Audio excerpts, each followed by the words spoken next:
Okay, yeah, so I just wanted to start with like buying my first asset.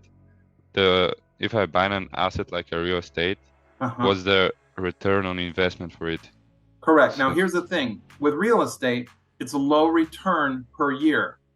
But remember, you have a large asset. So let me give you an example. If you had $10,000 and you put it in the stock market, so what's 10% of 10,000? By the end of the year, how much will you get? 1,000? 1,000. That's your profit, right? Yeah. So it sounds good because that's 10% of $10,000 is 1,000, right? That's easy math. And you don't want to compare like a coin or stock market because those are just a straight return on money.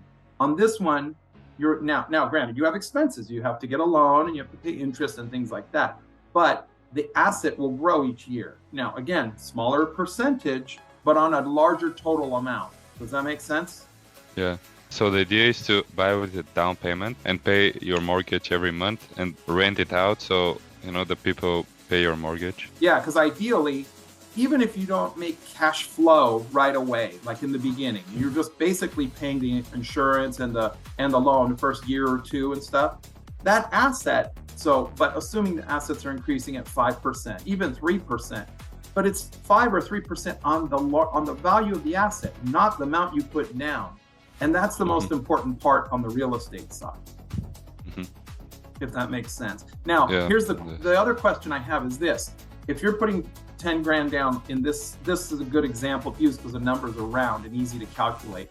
If you put 10,000 down, what do you want from this asset and this investment? In other words, are you looking for cash flow now or are you looking for something that's going to grow over time?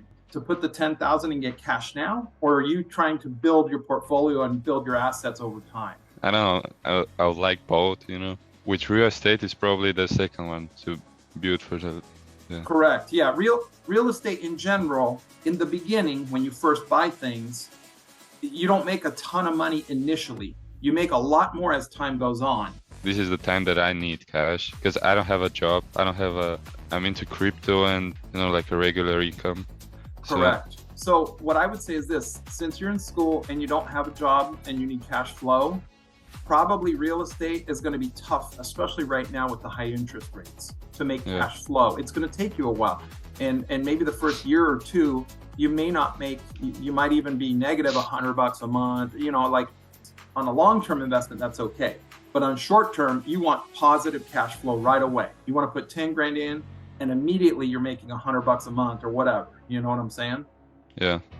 But real estate for that purpose, I wouldn't do that yet. What you want to do is get your cash flow. And if you're playing pro volleyball, after college and you're getting checks from playing pro, that's where you start to say, okay, well, I have an extra 10,000. We're going to buy a rental property, a condo or whatever. Yeah. I just want to find something to like regular income. There's like exchange, like just to get income on investment. Look for Yeah. a exchange traded fund, an ETF Yeah. that pays good dividends. That's real safe. I also looked into some like online businesses and Uh-huh. like start like you probably heard of drop shipping and Uh-huh. yeah and stuff like this to Yeah. try and build an income. Yeah, I think you're on the right track. You want to be open to new ideas and just find small ways to make money. I think that's totally the right. Your mind is right. You're doing it the right way. You just got to find the one that fits your Yeah. schedule and what you like to do and all those things. But I encourage you to keep doing it because I think your brain is thinking correctly. You know what you want. Now you're just trying to find how to get there, right? Yeah, because I'm young and I'm always looking for like innovation and Uh-huh. innovative stuff. And I was like wondering if there are like some areas in real estate that can be like done better or My thoughts on real estate is it's a long-term play and it's slow and steady. It's not exciting. It's not crypto. You're not going to make it fast. Aidan told me that he's doing like an ATM business, Uh-huh. trying to install. Yeah, so and I thought about it, this is like kind of like real estate is just a different asset. Correct. That's probably a better one because you have cash flow on that quicker. and your money to start is cheaper too. And that means your mind is thinking correctly. You know, I need something else that's going to pay me while I'm sleeping, or while I'm at the gym playing volleyball, or while I'm in school. And that's the right way to think. You're going to find it. It could be any of these options. It could be vending machines. I used to own a laundromat for a little while, for a few years. There's all kinds of things, but I do think that the ATM is probably a good start for you, because it's not going to cost you $1 million to start. It's easy to manage. Today's conversation is great because I could tell already you understand what an asset is. Most people don't get that.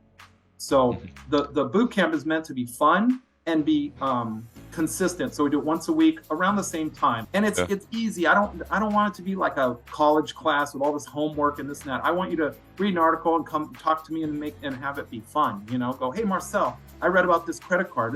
This is bad. This is not a good credit card because of this, and this. And I go, that's correct. You know, or if you think it's a good credit card, I go, well, let's see here. Let's look at this credit card.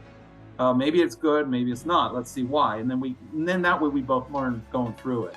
Does that sound like fun for you? Yeah, I want to do it. So. Okay. Yeah, I'm glad we have this meeting. Yeah, good. I'm glad you reached out, and I'm looking forward to going through this process, and I really want to help you guys, you know? Okay. Thanks. All right, awesome. Thank you.